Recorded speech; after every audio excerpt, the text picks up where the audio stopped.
यह तस्वीर सिर्फ एक मीटिंग की नहीं, देश के पीठ में घोंपे गए छुरे की तस्वीर है। देश के साथ गद्दारी की तस्वीर है। जिस चीन ने गलवान में हमारे जांबाज सैनिकों को शहीद किया, लद्दाख में निरंतर अतिक्रमण कर रहा है, अरुणाचल में हमारे ही भूभाग पर गांव बसा रहा है, पाकिस्तान को भारत के खिलाफ हथियार और तकनीक दे रहा है, उसी चीन की कम्युनिस्ट पार्टी शासक दल के साथ बीजेपी और आरएसएस वाले गले मिल रहे हैं। देशभक्ति का सर्टिफिकेट बांटने वाले, देश को बांटने का मंसूबा रखने वाले चीन के साथ चाय पर चर्चा कर रहे हैं। मीडिया क्यों नहीं कुछ कहता इस, क्यों सब खामोश? गोदी मीडिया में तो भाजपा से सवाल पूछने की हिम्मत बची नहीं, लेकिन असली आवाज पूछ रही है। भाजपाइयों और संघियों का चीन की कम्युनिस्ट पार्टी से क्या रिश्ता है? यह रिश्ता क्या कहलाता है?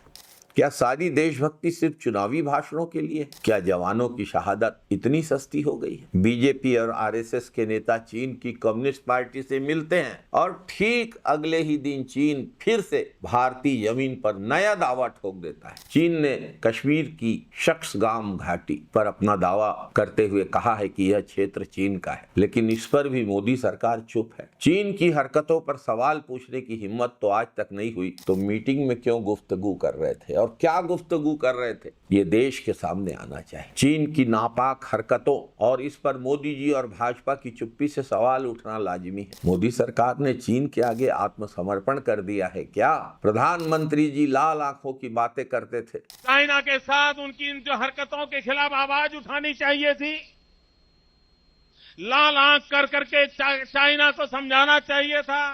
डूब मरो मेरे देश की सरकार चलाने वालों, डूब मरो, आपको शर्म आनी चाहिए। लेकिन सच ये है कि चीन घुसपैठ करता रहा, जवान शहीद होते रहे और मोदी सरकार चीन को न केवल क्लीन चिट देती रही, रेड कारपेट वेलकम किया है चीनियों का भाजपा ने। दिवाली पर चाइनीज झालर का विरोध करना ही इनके लिए देशभक्ति है। आज हालत ये है कि चीन का 2025 में रिकॉर्ड $1.2 ट्रिलियन का ट्रेड सरप्लस है और उसमें से 10% भारत से गया हुआ पैसा है।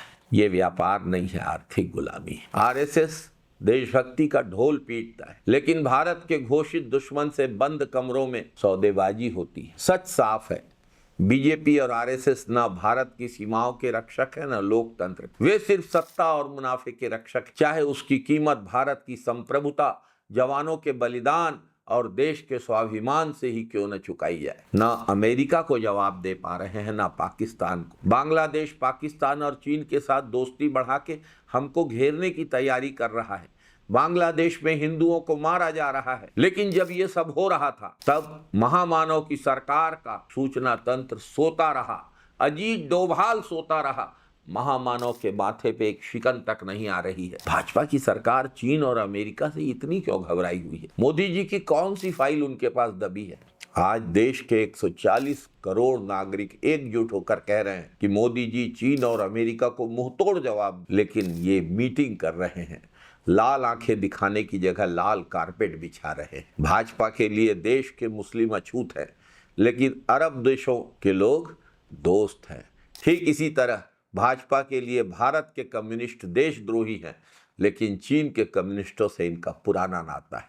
यह दोहरा चरित्र भाजपा और संघ के रग रग में समाया हुआ है। जरूरत है देशभक्ति की खाल ओढ़कर बैठे हुए देश विरोधियों को पहचानने की, दरकिनार करने की। जय हिंद साथियों, वंदे मातरम साथी।